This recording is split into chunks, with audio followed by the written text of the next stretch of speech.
السلام علیکم ویورز، ہمارے چینل پر خوش آمدید۔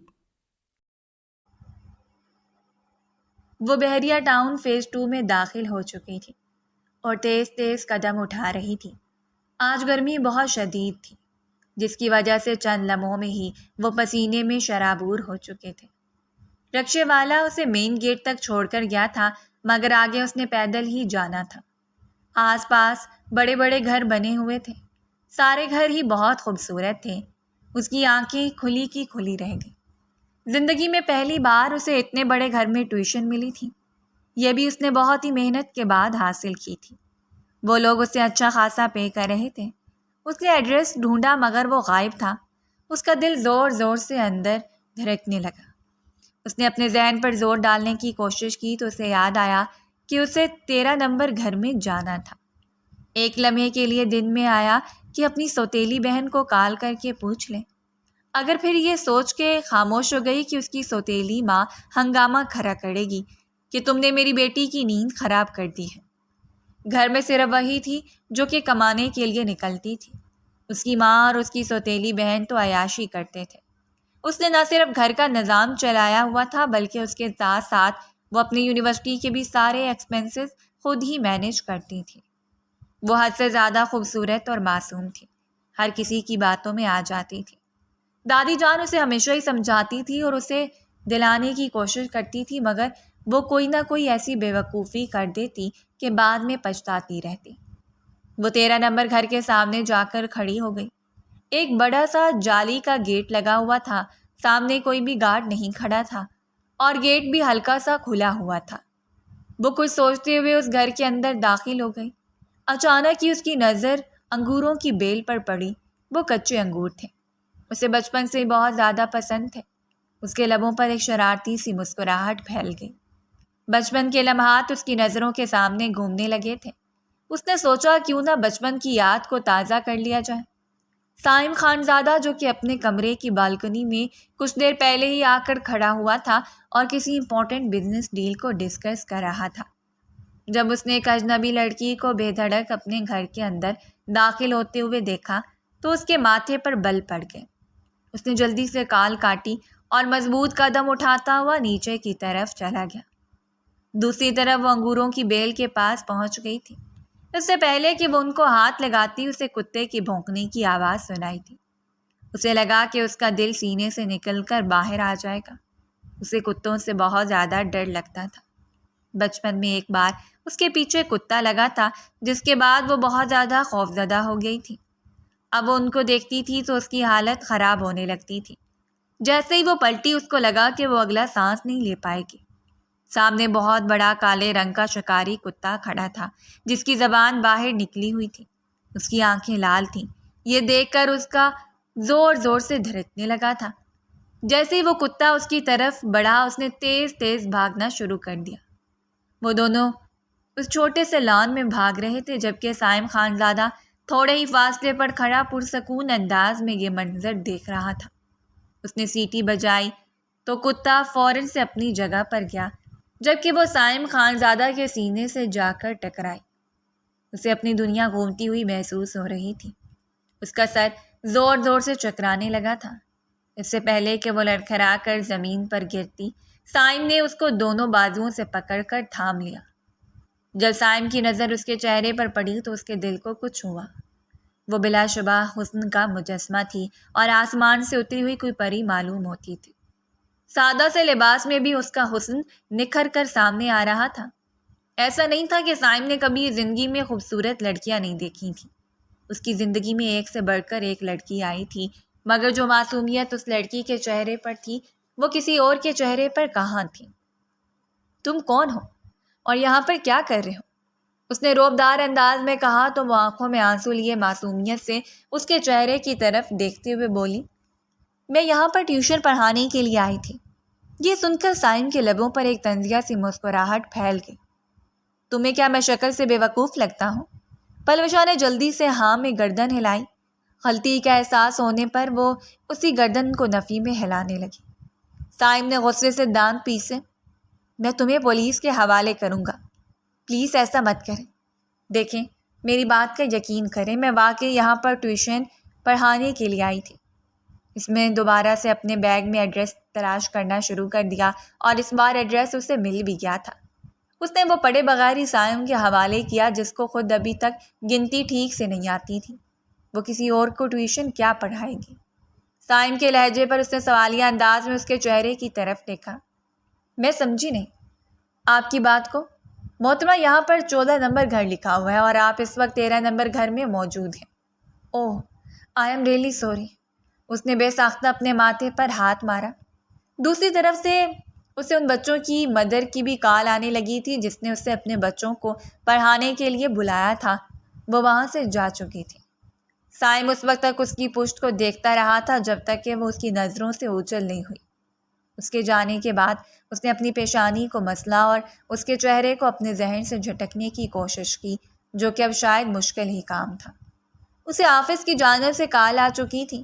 ابھی تھوڑی دیر بعد ہی اس کی ایک بہت بڑی کمپنی کے ساتھ میٹنگ ہونے والی تھی اور اب اس نے ہر حال میں اپنی کروڑوں کی ڈیل کو فائنل کرنا تھا۔ رات تقریباً 8 بجے کا وقت تھا جب اس نے اپنی دادی جان کو کال ملائی۔ دادی جان، آپ کب یہاں پر آ رہے ہیں؟ جب تک تم شادی نہیں کرو گے تب تک میں تمہاری حویلی نہیں آؤں گی۔ پلیز دادی جان، آپ اس طرح کی باتیں نہ کریں۔ آپ جانتی ہیں کہ مجھے شادی سے کوئی دلچسپی نہیں ہے۔ سائم نے اپنے لہجے کو نارمل رکھنے کی ناکام کوشش کرتے ہوئے کہا، دیکھو بیٹا، میں جانتی ہوں کہ تمہارا دل ٹوٹا ہوا ہے اور اب دوبارہ کسی عورت پر بھروسہ کرنا تمہارے لیے ایک بہت ہی مشکل کام ہے، لیکن ضروری تو نہیں ہے کہ سب عورتیں ایک جیسی ہوں۔ 5 انگلیاں کبھی بھی برابر نہیں ہو سکتی ہیں۔ میں آپ کی ساری باتیں سمجھتا ہوں اور میں جانتا ہوں کہ آپ اپنی جگہ ٹھیک بھی ہیں، مگر میں اپنے دل کو کیسے سمجھاؤں؟ جب تک میرا دل کسی اور پر راضی نہیں ہوگا تب تک میں کسی کو اپنی زندگی میں شامل کرنے کے بارے میں سوچ بھی نہیں سکتا، کیونکہ میں کسی معصوم لڑکی کی زندگی برباد نہیں کر سکتا ہوں۔ پلیز اب آپ پاکستان آ جائیں۔ اگر آپ مزید 1 مہینے تک نہ آئیں تو میں قسم اٹھا کر کہتا ہوں کہ میں پاگل ہو جاؤں گا۔ ٹھیک ہے، میں پوری کوشش کروں گی، انہوں نے پرسکون انداز میں جواب دیا۔ تھوڑی دیر بات کرنے کے بعد وہ کال کاٹ چکا تھا۔ اس نے ایک نظر اپنے موبائل پر ڈالی جہاں پر نوٹیفیکیشنز کی بھرمار تھی، مگر اس کا کسی سے بھی بات کرنے کا دل نہیں کر رہا تھا۔ اس نے بیزاریت سے موبائل سائٹ پر رکھا اور آنکھیں موند کر اپنے بیڈ پر لیٹ گیا۔ ایک بار پھر اسے اس معصوم لڑکی کا چہرہ اس کی نظروں کے سامنے گھومنے لگا تھا۔ اس نے اپنے آپ کو تسلی دی کہ کچھ ہی دنوں میں وہ اسے بھول جائے گا، مگر یہ تسلی بھی کام نہ آ سکی۔ وہ جلدی سے اپنی جگہ پر بیٹھا اور گاڑی کی چابی اٹھا کر بنگلے سے باہر نکل گیا۔ اب اس کا لانگ ڈرائیو پر جانے کا ارادہ تھا۔ وہ ایسا ہی کرتا تھا۔ جب اسے نیند نہیں آتی تھی تو وہ اس وقت تک گاڑی چلاتا رہتا تھا جب تک کہ وہ تھک نہ جائے۔ تھکاوٹ ہونے کی وجہ سے اس کی آنکھیں فوراً سے بند ہونے لگتی تھیں۔ وہ فل سپیڈ میں گاڑی چلا رہا تھا جب اس کی نظر ایک لڑکی پر پڑی جو کہ روڈ پر بھاگ رہی تھی۔ اس کو شدت سے کچھ غلط ہونے کا احساس ہوا۔ اس نے گاڑی اس لڑکی کے سامنے جا کر روکی تو وہ مزید گھبرا گئی۔ اس سے پہلے کہ وہ وہاں سے جاتی، سائم نے اس کو پکارا، دیکھو، مجھ سے ڈرنے کی ضرورت نہیں ہے، مجھے بتاؤ کہ کیا مسئلہ ہے۔ اسی وقت ہی چند لڑکے وہاں پر نکل آئے تھے۔ وہ لڑکی اب سائم اور ان لوگوں کے درمیان بری طرح سے پھنس گئی تھی۔ کون ہو تم لوگ اور اس لڑکی کو کیوں پریشان کر رہے ہو؟ سائم حلق کے بھل دھاڑا تو وہ لڑکے ہنستے ہوئے کہنے لگے، اوئے، اکیلے ہیرو بننے کی ضرورت نہیں ہے، ہم 4 لوگ ہیں اور تو صرف 1 ہے۔ اگر ہیرو گیری کرنے کی کوشش کی تو ساری ہڈیاں توڑ دیں گے۔ یہ کہہ کر وہ اس لڑکی کی طرف بڑھے تھے کہ وہ تیزی سے بھاگتے ہوئے سائم کے پاس گئی اور اس کے پیچھے چھپ گئی۔ وہ سائم کو پہچان چکی تھی۔ پلوشا کے دل کی دھڑکنیں بری طرح سے منتشر ہو گئی تھیں۔ اس نے سائم کی شرٹ کو پیچھے سے مضبوطی سے پکڑ رکھا تھا۔ سائم نے اسے نرمی سے کہا کہ ڈرنے کی ضرورت نہیں، میں بھی ان لڑکوں سے نبٹتا ہوں۔ سائم ان کی طرف بڑھا ہی تھا کہ پولیس کے سائرن کی آواز گونجنے لگی۔ پولیس کی گاڑی اس جانب آ رہی تھی۔ وہ لڑکی خوفزدہ ہو کر وہاں سے بھاگ گئے تھے۔ سائم نے اسے اپنی گاڑی میں بیٹھنے کے لیے کہا تو وہ خاموشی سے فرنٹ سیٹ پر جا کر بیٹھ گئے۔ گاڑی میں جیسے ہی لائٹ آن ہوئی، سائم نے اس کے چہرے کو دیکھا تو حیران رہ گیا، کیونکہ یہ وہی لڑکی تھی جو آج غلطی سے اس کے بنگلے میں داخل ہو گئی تھی۔ تم یہاں پر کیا کر رہی ہو؟ تم ایک جگہ پر ٹک کر آرام کیوں نہیں لگتا ہے؟ وہ اسے ڈرتے ہوئے بولا۔ پلوشا نے شرمندگی سے اپنا چہرہ جھکا لیا تھا۔ مجھے میری دوست نے شام کے کال سینٹر کے بارے میں بتایا تھا، وہ کافی اچھا پے کر رہے تھے۔ میں وہیں پر کام کرنے کے لیے گئی تھی کہ مجھے اندازہ ہوا کہ جو کچھ مجھے بتایا گیا تھا وہ جھوٹ تھا۔ جب میں وہاں سے باہر نکلی تو کچھ آوارہ لڑکے بھی میرے پیچھے آ گئے۔ یہ کہہ کر وہ پھر سے پھوٹ پھوٹ کر رونے لگی۔ تمہارے ماں باپ کہاں پر ہیں جو تم اس طرح سے خوار ہو رہی ہو؟ میرے بابا کا کچھ سال پہلے ہی انتقال ہو گیا تھا اور میری ماں میرے بچپن میں ہی اس دنیا سے چل بسی تھی۔ میری سوتیلی ماں ہے جنہوں نے مجھے اپنے گھر میں پناہ دی ہوئی ہے۔ گھر میں میرے علاوہ کمانے والا اور کوئی بھی نہیں ہے۔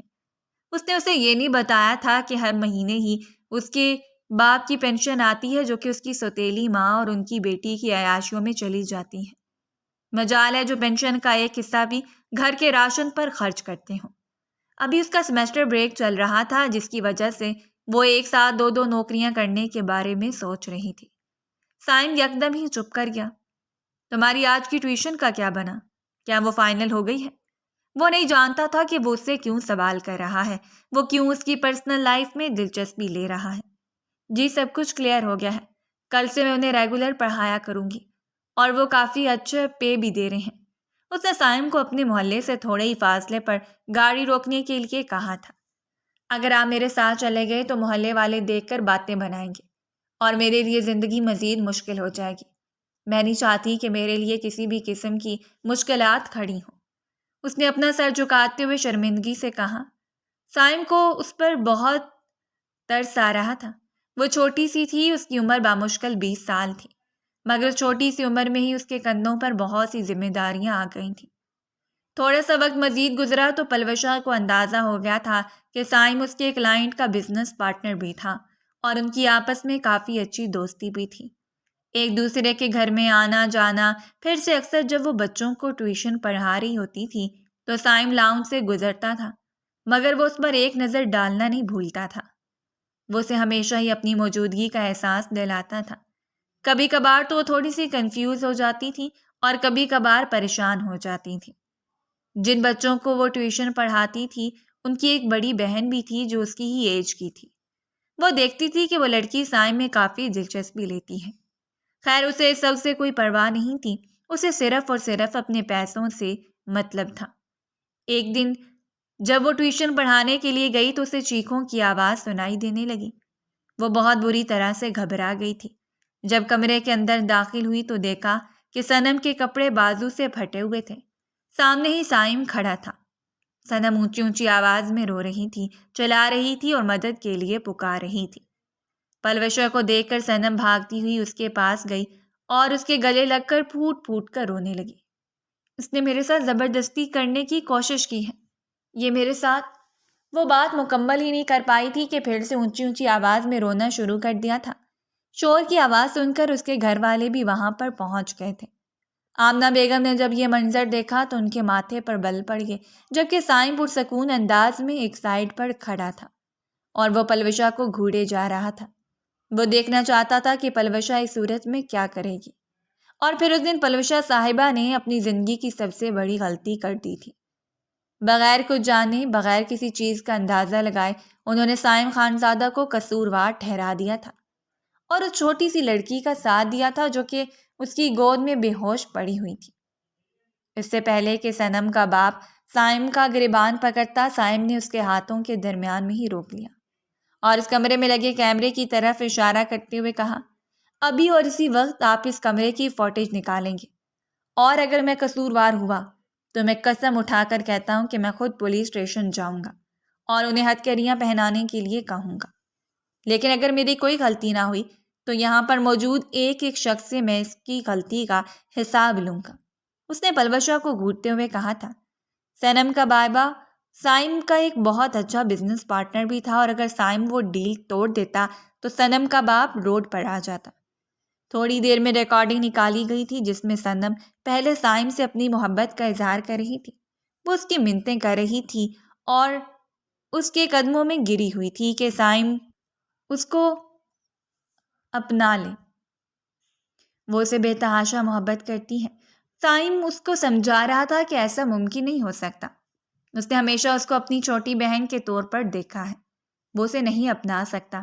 یہ دیکھ کر صنم بے چین ہو جاتی ہے اور پھر وہ اس کو دھمکی دیتے ہوئے کہتی ہے کہ اگر آپ نے مجھے نہ اپنایا تو میں قسم اٹھا کر کہتی ہوں کہ میں آپ کو ساری دنیا کے سامنے ذلیل اور رسوا کر دوں گی۔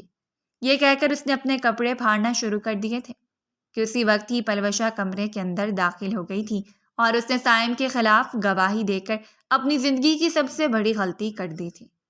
صائم نے اکرام صاحب کی آنکھوں میں آنکھیں ڈالتے ہوئے کہا، ہماری ڈیل ختم ہو چکی ہے اور مجھے امید ہے کہ آپ میرے قدموں میں آ کر گر کر مزید اپنی عزت نفس کو مجروح کرنے سے گریز کریں گے۔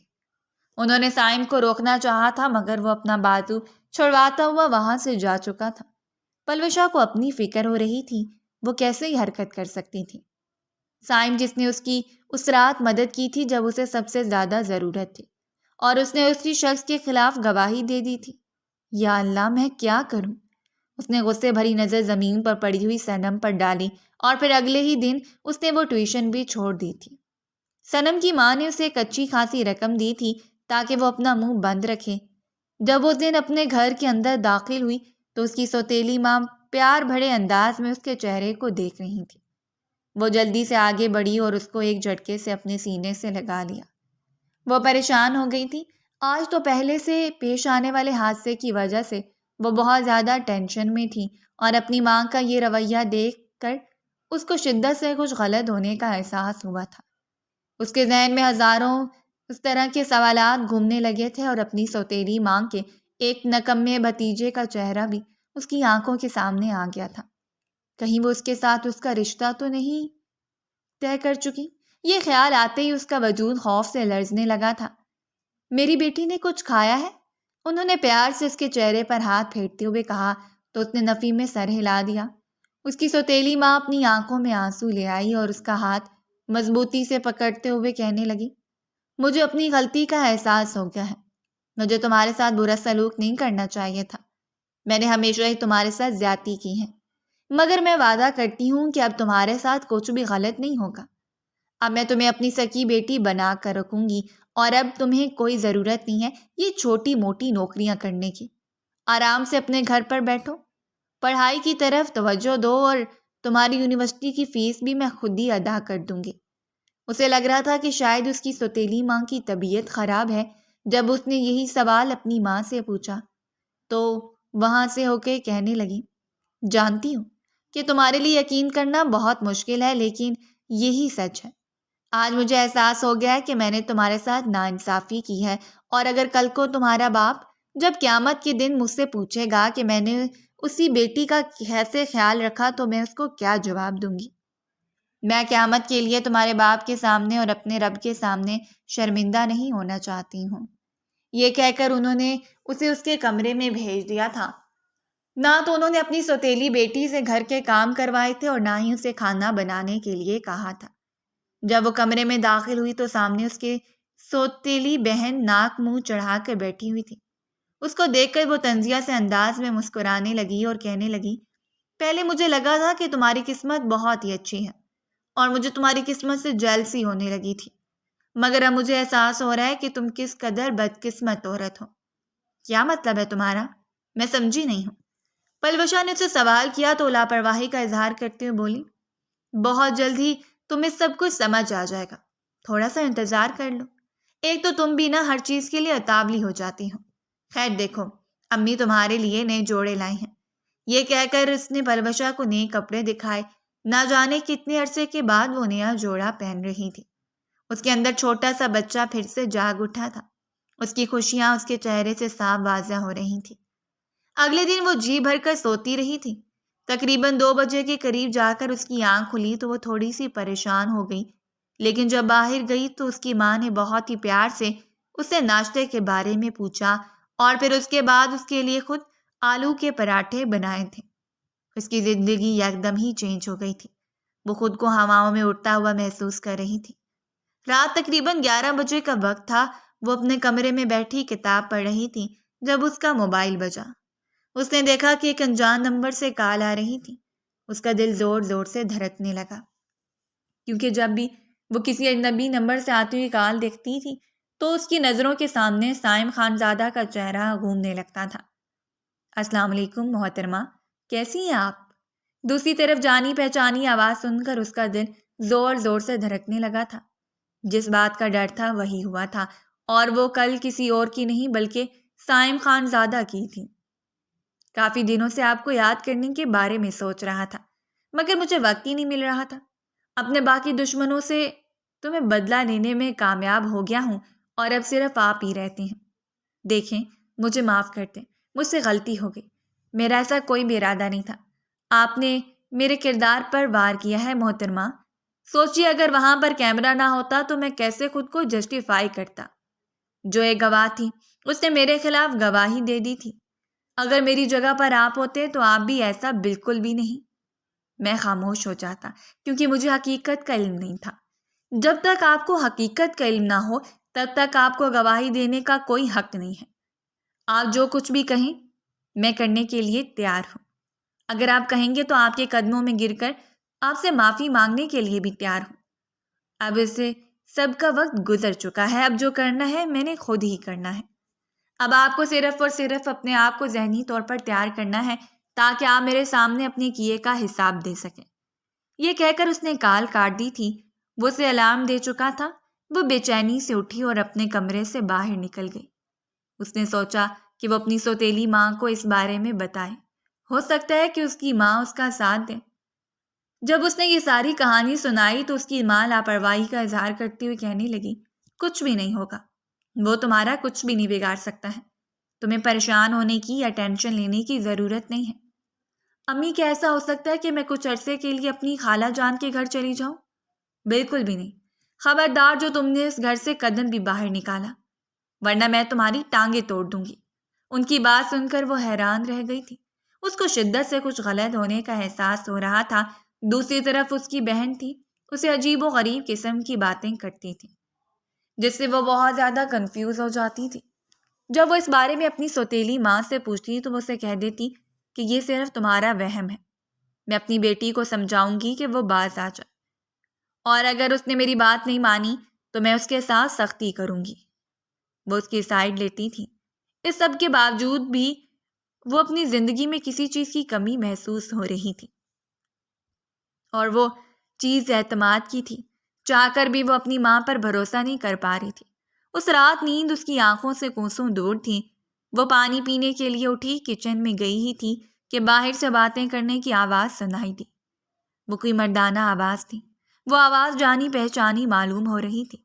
اس کے ذہن میں جھماکا ہوا۔ دبے قدموں سے جب وہ ذہن کی طرف گئی تو سامنے ہی سائم خانزادہ برآمدے میں کھڑا تھا۔ اس نے پلر کے ساتھ ٹیک لگایا ہوا تھا۔ آپ کا وقت پورا ہو گیا ہے۔ میں کل ہی اسے نکاح کرنے کے لیے آؤں گا، اور یہ بات یاد رکھیے گا کہ ان کا صرف اور صرف 3 مہینے تک کا ہوگا۔ میں اپنا انتقام لے لوں گا اور پھر اس کے بعد اسے چھوڑ دوں گا۔ مجھے امید ہے کہ اس بات پر آپ کو کسی بھی قسم کا کوئی اعتراض نہیں ہوگا۔ وہ غور سے اس کی ماں کی آنکھوں میں دیکھتے ہوئے اسے سوال کر رہا تھا۔ اس کی ماں پرجوش انداز میں کہنے لگی، جی صاحب جی، مجھے تو کوئی اعتراض نہیں ہے۔ جس دن اس نے آپ کے ساتھ وہ غلط حرکت کی ہے مجھے تو اس سے شدید نفرت ہو گئی ہے۔ میں تو خود اس کی شکل بھی نہیں دیکھنا چاہتی۔ مجھے تو اسے دیکھ کر ہی کوفت محسوس ہوتی ہے۔ آخر کوئی لڑکی اس قدر گھٹیا حرکت کیسے کر سکتی ہے؟ وہ کسی اور کے بارے میں نہیں بلکہ پلوشا کے بارے میں باتیں کر رہی تھی۔ پلوشا کو جان اپنے وجود سے نکلتی ہوئی محسوس ہوئی۔ اس سے پہلے کہ وہ وہاں سے بھاگنے کی کوشش کرتی، اس کی سوتیلی بہن نے اس کی بازو مضبوطی سے پکڑ لی۔ شور کی آواز سن کر سائم نے بے ساختہ نگاہیں اٹھا کر دیکھا تو وہ لڑکی اسے کمرے کے دروازے میں ہی کھڑی نظر آئی تھی۔ اس نے ایک مسکراہٹ پلوشا کی طرف اچھالی اور اگلے ہی لمحے وہاں سے چلا گیا۔ پلوشا کو اسی سے خوف محسوس ہو رہا تھا اور اسے شدید نفرت ہو رہی تھی۔ اگلے دن اس نے اس کی سوتیلی ماں کو پیسے دے کر پلوشا سے نکاح کر لیا تھا۔ اس کی دادی جان بھی حویلی واپس آ چکی تھی۔ ان کے لیے اس کو کیئر ٹیکر کی ضرورت تھی اور اس کو یقین تھا کہ یہ ذمہ داری پلوشا صاحبہ بہت ہی اچھے طریقے سے سر انجام دیں گی۔ میں تم سے صبح اس بارے میں تفصیل سے بات کروں گا۔ فی الحال اپنے چھوٹے سے دماغ پر زیادہ زور نہ ڈالنا، اور خبردار جو تم نے میری دادی جان کو کچھ بھی بتانے کی کوشش کی ورنہ مجھ سے برا کوئی بھی نہیں ہوگا۔ تمہیں میں ایک ایسی جگہ پر بھیج دوں گا جہاں سے تم کبھی بھی واپس نہیں آ پاؤ گی۔ تم سمجھ رہی ہو نا چھوٹی سی لڑکی میں کیا کہہ رہا ہوں؟ وہ اس کے بالوں کی لٹ کو اپنی انگلی کے گرد گھماتے ہوئے بولا تو وہ جی جان سے لرز اٹھی۔ اس کا چہرہ شرمندگی اور خوف کی وجہ سے سیاہ پڑ گیا تھا۔ تمہیں میرے ساتھ وہ سب کچھ نہیں کرنا چاہیے تھا۔ دیکھو تم نے اپنی زندگی کو کتنا مشکل بنا لیا ہے۔ اس کے گالوں کو تھپکتا ہوا وہ وہاں سے جا چکا تھا۔ کچھ دن پہلے اس نے یہ فیصلہ کیا تھا کہ وہ اس لڑکی کو معاف کر دے گا اور اس کو اگنور کرے گا، مگر وہ لڑکی اس کے ذہن سے دور ہونے کا نام ہی نہیں لے رہی تھی۔ ہر وقت ہی وہ اس کے حواسوں پر چھائی رہتی تھی۔ یہی وجہ تھی کہ اس نے اتنا بڑا قدم اٹھایا تھا، مگر اس بارے میں اس نے دادی جان کو کچھ بھی نہیں بتایا تھا۔ وہ اس کو خود سے دور بھی نہیں کرنا چاہتا تھا اور اپنے قریب بھی نہیں کرنا چاہتا تھا۔ رشیدہ بیگم ایک بہت ہی اچھی عورت تھی۔ انہیں پلوشہ بہت پسند آئی تھی۔ رات کافی دیر تک وہ اسے اپنے پاس بٹھا کر اسی سے چھوٹی چھوٹی باتیں کرتی رہی تھی اور اسے اس کے خاندان کے بارے میں پوچھتی رہی تھی۔ پلوشہ نے ان کے سب سوالات کے جواب بہت ہی احترام سے دیے تھے۔ اسے اس چیز کا بھی اندازہ ہو گیا تھا کہ دادی جان کو بھولنے کی بیماری ہے اور یہی وجہ ہے کہ وہ ایک بات 1000 بار بھی پوچھ لیتی تھی، مگر وہ غصہ نہیں کرتی تھی اور نہ ہی چڑھتی تھی۔ اگلے دن اس نے سارا وقت دادی جان کے ساتھ ہی گزارا تھا اور اس کو دادی جان کے کمرے میں ہی سونے کا حکم تھا۔ رات تقریباً 11 بجے کا وقت تھا جب دروازے پر دستک ہوئی۔ اس کا دل زور زور سے دھڑکنے لگا تھا۔ دن کے وقت سائم صاحب نے اسے بتایا تھا کہ وہ رات میں اسے ایک بہت ہی ضروری بات کریں گے۔ آخر وہ انسان مجھ سے چاہتا کیا ہے؟ اس نے بے ساختہ اپنے آپ سے سوال کیا تھا۔ آخر اس نکاح کا کیا مطلب ہے؟ ہزاروں طرح کے سوالات تھے اس کے ذہن میں، ان سے گردش کرنے لگے تھے۔ جب وہ وہاں سے باہر نکلی تو وہ سامنے ہی کھڑا تھا۔ اس کے ماتھے پر بل پڑے ہوئے تھے۔ کافی دیر سے میں تمہارا انتظار کر رہا ہوں۔ تمہیں کتنی بار سمجھانا ہے میں نے کہ مجھے انتظار کرنے کی عادت نہیں ہے۔ آئی ایم سوری، مجھ سے غلطی ہو گئی ہے۔ اس نے اپنی گردن جھکائی اور فوراً سے معذرت کر لی۔ آؤ، مجھے تم سے ضروری بات کرنی ہے۔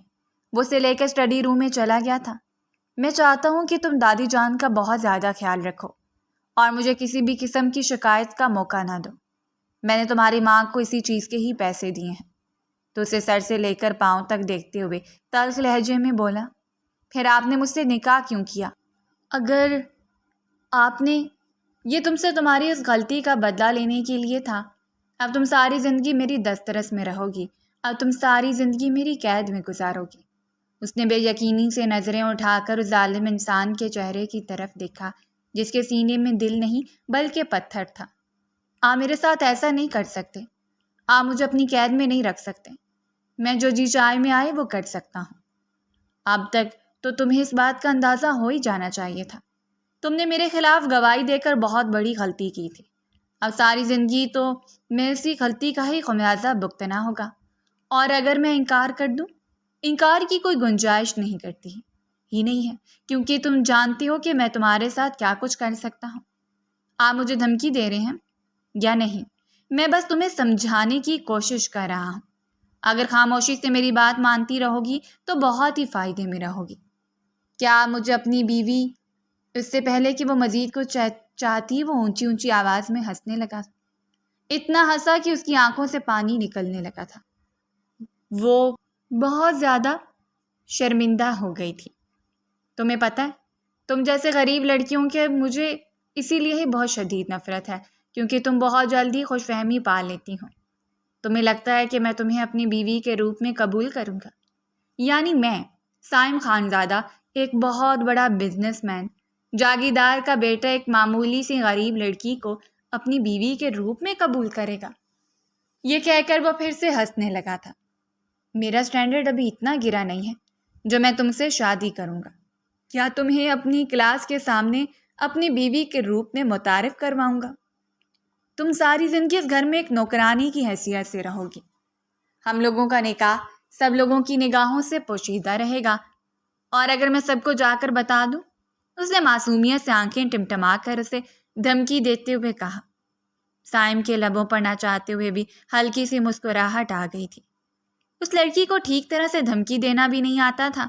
ابھی بھی اس لڑکی کا وجود لرز رہا تھا۔ وہ اس کی طرف بڑھا تو وہ پیچھے کی طرف ہٹی اور دیوار سے جا لگی۔ سامنے دیوار پر اپنا ہاتھ رکھا۔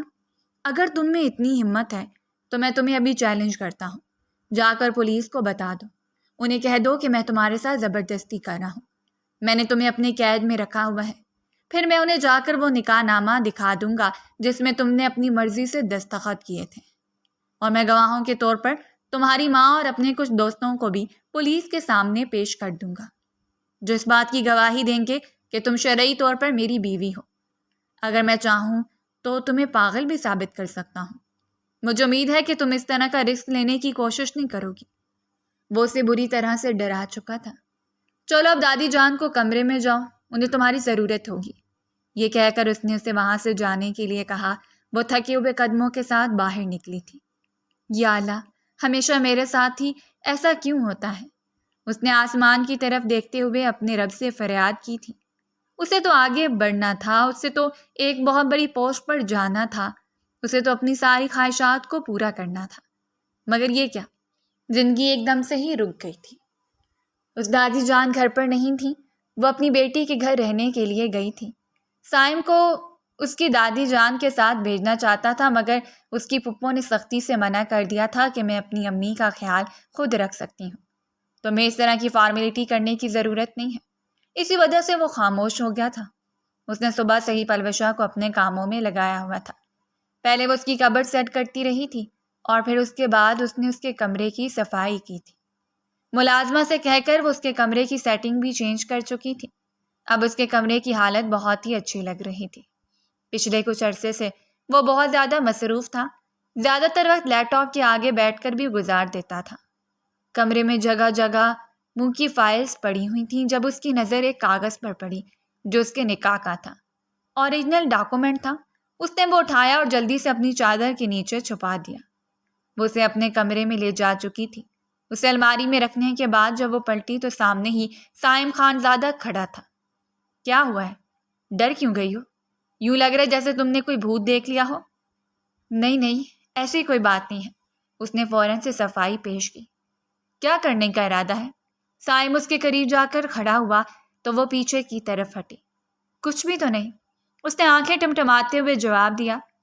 تم جتنی معصوم بنتی ہو اتنی معصوم نہیں ہو، اس چیز کا تو مجھے اندازہ ہو ہی گیا تھا۔ وہ نہیں جانتی تھی کہ سائم کس چیز کی طرف اشارہ کر رہا ہے۔ اس نے تو خود سے یہ بھی وعدہ کیا ہوا تھا کہ چاہے کچھ بھی ہو جائے اس بار وہ اس کے ہاتھ نہیں آئے گی، بلکہ وہ صاف ہو کر جائے گی۔ چلو میرے کمرے میں آؤ، اسے حکم دیتا ہوا وہاں سے چلا گیا تھا۔ تھوڑی بھی دیر کے بعد جب وہ کمرے میں داخل ہوئی، اس نے دیکھا کہ وہ بیڈ پر نیم دراز تھا۔ اس نے اپنا بازو اپنی آنکھوں پر رکھا ہوا تھا۔ وہ سمجھی کہ شاید وہ سو گیا ہے۔ وہ باہر نکلنے لگی تھی کہ اس کی آواز سن کر اپنی جگہ پر، کیونکہ میں نے تمہیں ابھی یہاں سے جانے کے لیے نہیں کہا۔ اس نے آنکھوں سے بازو ہٹائی، اس کی آنکھیں لال انگارہ ہو رہی تھیں۔ وہ سمجھ نہیں پا رہی تھی کہ اس کے شوہر نامدار کو ایک دم سے کیا ہو گیا ہے۔ کافی دنوں سے وہ اسے میٹھی میٹھی نگاہوں سے دیکھ رہا تھا، جس کے بعد وہ مزید اس سے کنفیوز ہو گئی تھی۔ سائم خان زادہ میں ایک نظر اس کے چہرے کی طرف دیکھو۔ میں نے تمہارا یونیورسٹی میں ایڈمیشن کروا دیا ہے۔ کل سے تم یونیورسٹی میں جاؤ گے اور پراپر طریقے سے اپنی کلاسز لوگی۔ مجھے پتا ہے کہ تمہیں تمہاری حدود کا اچھی طرح سے اندازہ ہوگا، اس لیے تم کوئی بھی ایسی حرکت نہیں کرو گی جو مجھے ناگوار گزرے۔ اسے ایک لمحے کے لیے تو یقین ہی نہیں آ رہا تھا۔ آپ سچ کہہ رہے ہیں؟ وہ چھوٹے بچوں کی طرح پرجوش انداز میں بولی۔ ہاں میں سچ کہہ رہا ہوں۔ چلو اب سو جاؤ، مگر میں تو یہاں پر نہیں سو سکتی۔ کیوں؟ تمہیں یہاں پر سونے میں کیا تکلیف ہے؟ اس کے ماتھے پر دوبارہ سے بل پڑ گئے تھے۔ پلوشا کو اندازہ ہو گیا تھا کہ وہ اس کو ایک بار پھر سے غصہ دلا چکی ہیں۔ مزید اس کے غصے سے بچنے کے لیے وہ خاموشی سے بیڈ کی دوسری سائڈ پر جا کر لیٹی گئی۔ تھوڑی دیر میں وہ اس کو اپنی جانب کھینچ چکا تھا۔ وہ بہت زیادہ تھکا ہوا تھا، اس لیے فوراً ہی نیند کی وادیوں میں چلا گیا۔ اس کی خراٹوں کی آواز اب پورے کمرے میں گونج رہی تھی، اور اس کے ساتھ ساتھ پلوشا کی دھڑکنیں بے ترتیب ہو گئی تھیں۔ صبح جب سائم سو کر اٹھا تو دیکھا وہ کہ وہ اس کے پہلو میں موجود نہیں تھی۔ وہ بدمزہ ہو گیا۔ وقت گزرنے کے ساتھ ساتھ اب اس لڑکی کے ساتھ میں دلچسپی لیتا جا رہا تھا۔ اس کا معصوم سا چہرہ اور خوبصورت آنکھیں اس کے دل میں نقش ہو گئی تھیں۔ اس لڑکی کے علاوہ اب اس کو کچھ اور نظر ہی نہیں آتا تھا۔ شام کا وقت تھا، وہ صحن میں چہل قدمی کر رہا تھا جب گارڈ اس کے پاس آیا۔ صاحب جی، مجھے آپ سے ایک بہت ہی ضروری بات کرنی ہے۔ وہ غور سے گارڈ کے چہرے کی طرف دیکھنے لگا، جیسے اس نے اپنی بیوی کے پیچھے لگایا ہوا تھا تاکہ وہ اس کی ایک ایک حرکت پر نظر رکھے۔ وہ دیکھنا چاہتا تھا کہ حویلی سے نکلنے کے بعد وہ لڑکی پہلا کام کیا کرے گی۔ صاحب، جیسا آپ نے سوچا تھا ویسا کچھ بھی نہیں ہوا۔ بی بی صاحبہ تو سیدھا یونیورسٹی میں گئی تھی، وہاں پر بھی انہوں نے کسی سے بھی بات نہیں کی۔ 2-3 لڑکوں نے ان کے ساتھ فری ہونے کی کوشش کی تھی، مگر انہوں نے ان لڑکوں کو بھی نظر انداز کر دیا۔ اپنی کلاس لے کر وہ سیدھی ڈرائیور کے پاس گئی تھی، انہوں نے کہیں بھی آگے پیچھے جانے کی کوشش نہیں کی تھی۔ کہیں تم اس کے لیے تو کام نہیں کرنے لگے؟ سائن نے اس کے چہرے کی طرف شرارتی انداز میں دیکھتے ہوئے کہا تو تیزی سے نفی میں سر ہلاتے ہوئے کہنے لگا، نہیں صاحب جی، میں ایسا کرنے کے بارے میں سوچ بھی نہیں سکتا۔ ایسا کرنے سے اچھا ہے کہ میں مر جاؤں۔ مذاق کر رہا تھا میں۔ چلو اب جاؤ یہاں سے۔ اس نے اس گارڈ کو وہاں سے بھیج دیا تھا۔ وہ پرسکون انداز میں کرسی کے ساتھ ٹیک لگا کر بیٹھ گیا تھا۔ ماضی کے لمحات اس کی نظروں کے سامنے گھومنے لگے تھے۔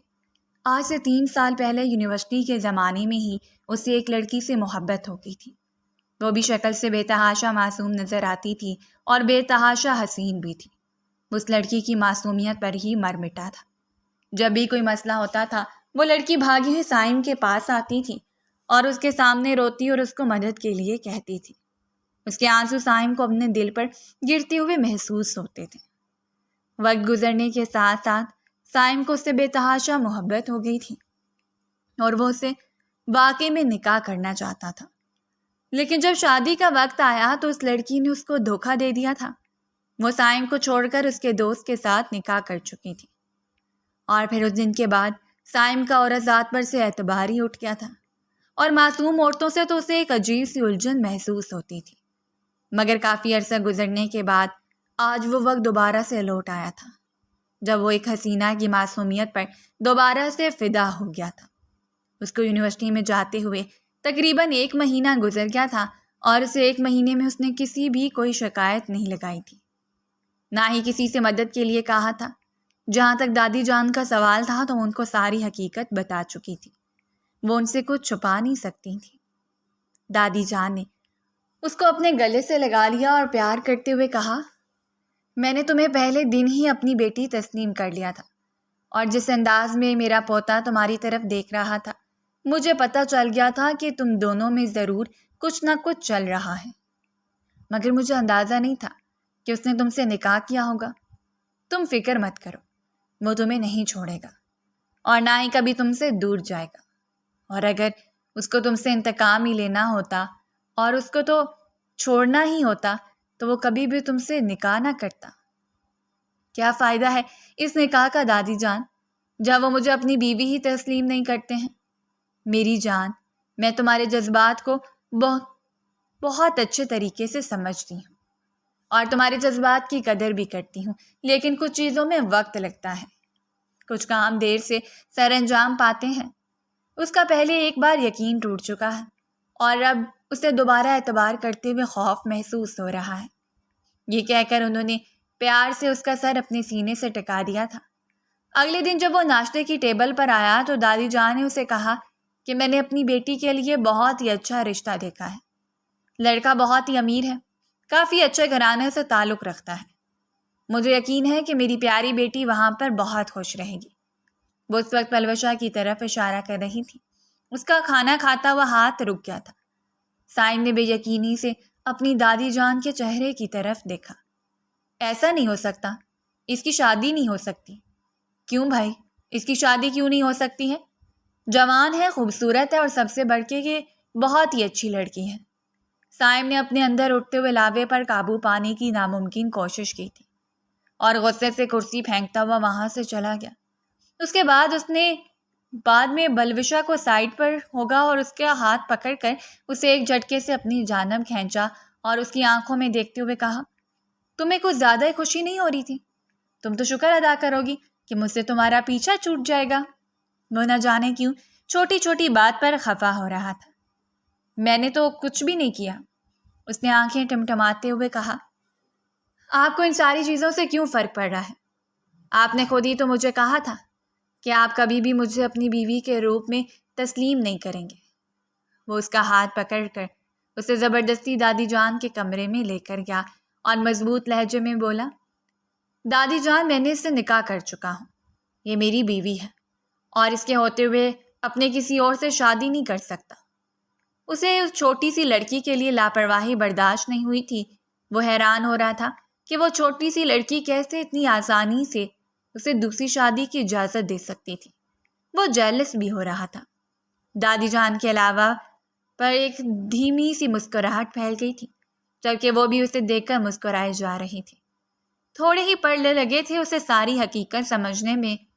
تو آپ دونوں نے میرے ساتھ ڈرامہ کیا تھا، یہ کرنا ضروری تھا، کیونکہ تم خود اپنے خیالات کا اظہار کرنے سے گھبرا رہے تھے۔ تائم خانزادہ نے چھوٹی سی لڑکی سے اپنے رویے کی معافی مانگ لی تھی۔ ماضی میں جو کچھ بھی ہوا تھا وہ اس پر بہت زیادہ شرمندہ تھا، وہ بھی اپنے کیے پر شرمندہ تھی۔ وہ دونوں ہی ایک دوسرے کو معاف کر چکے تھے اور دونوں کو امید تھی کہ ایک بہت ہی خوبصورت زندگی ان کی منتظر ہے۔ اگر آپ کو ہماری کہانیاں پسند آ رہی ہیں تو ہمارے چینل کو سبسکرائب کیجیے، ویڈیوز پر کمنٹ کیجیے اور شیئر کیجیے۔ شکریہ۔